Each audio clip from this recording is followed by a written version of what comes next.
This is a station for reparation. This is a station for reparation. This is a station for reparation. This is a station for reparation.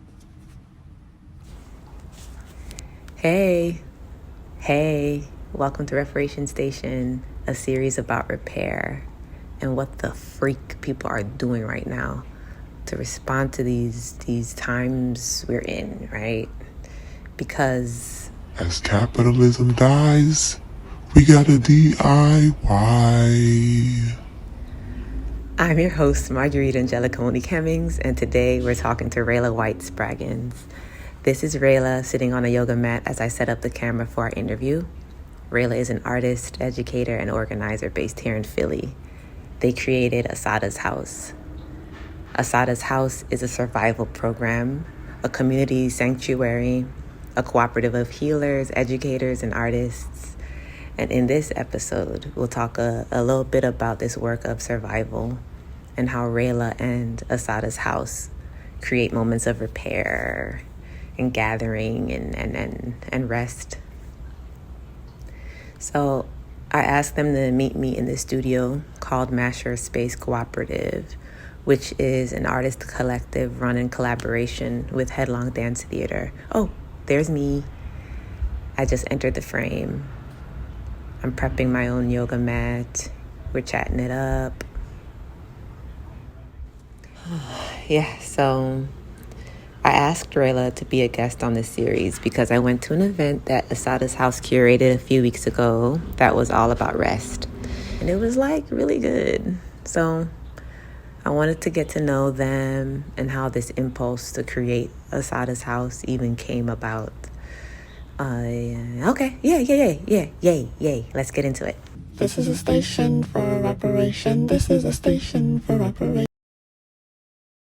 Let's do what we need for our body and chat.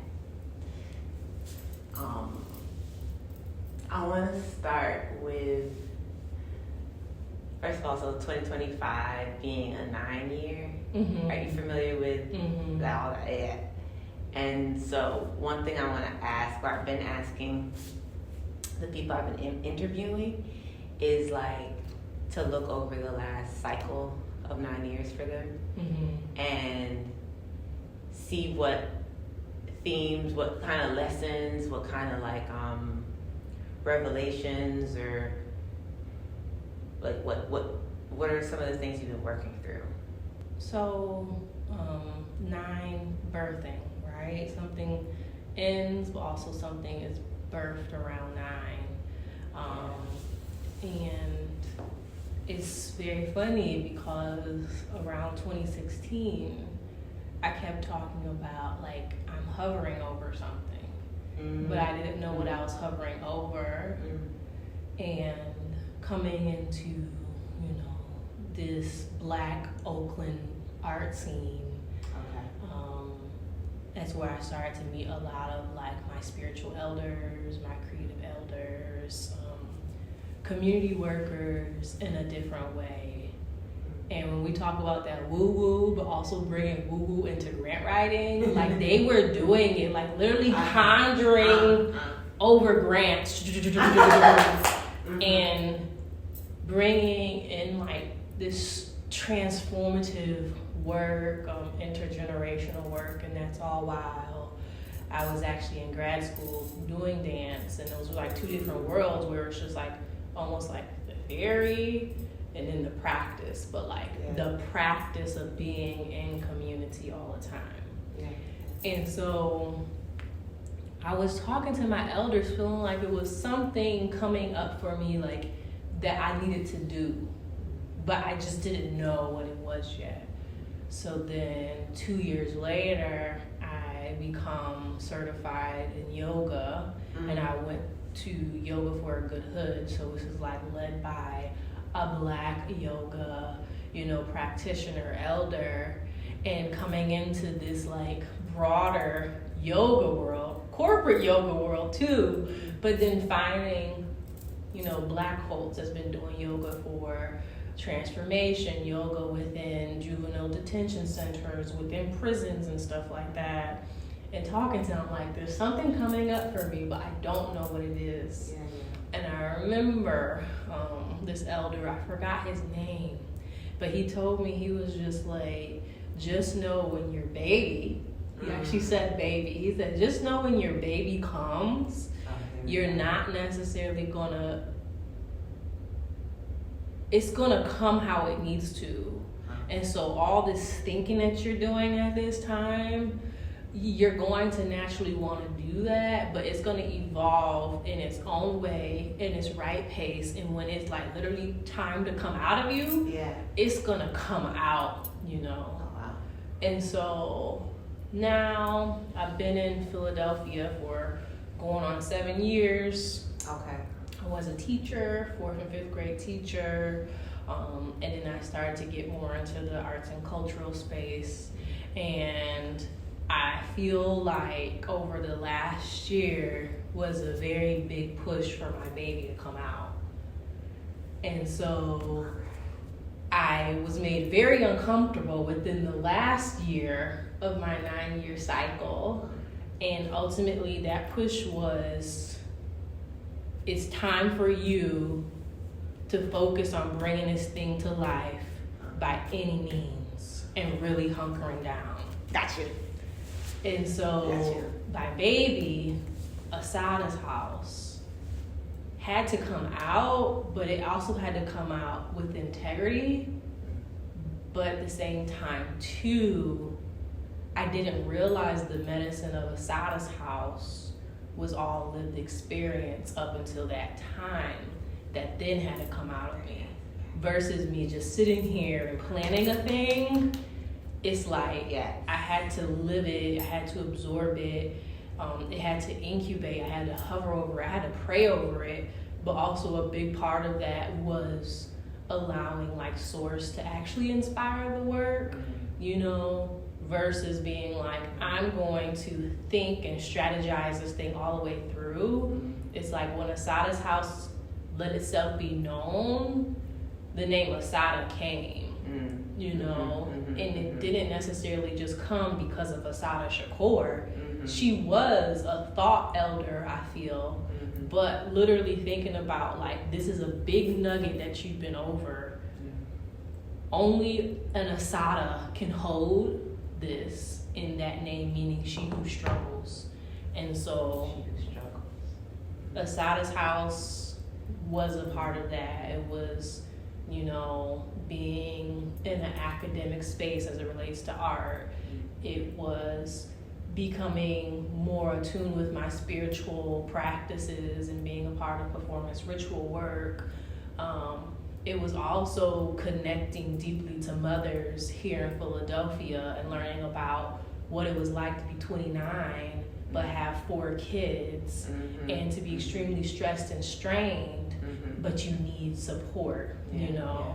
It's also literally trying to be that bridge for parents during the pandemic of, I gotta go to work at 12 o'clock, so I'm not gonna be able to wake so-and-so up in the morning to get on Zoom to join school.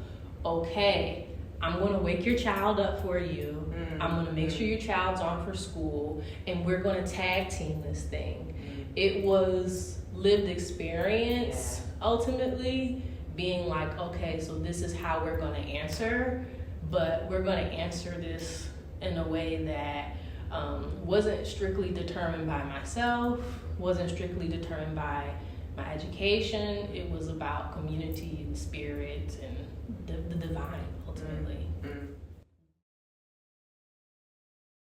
Do you feel like that called a deeper level of surrender or trust in a process that you can't see or plan, like you were saying? Did you have that level of understanding before this last cycle, that like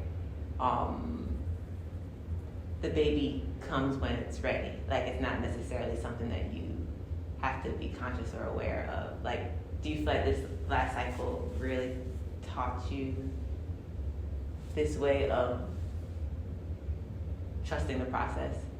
Yeah, I do think that, and it's interesting because 10 years ago, I was actually doing like art programming, focusing on like intergenerational opportunities for people to come together and to learn, making sure that we're definitely being mindful of just like those economic barriers as it relates to artistic programming. And that was actually called Project Pick Me Up, and I started that back at home in Rochester, New York. Okay. But at the same time, I still felt like I was coming from a very heady space.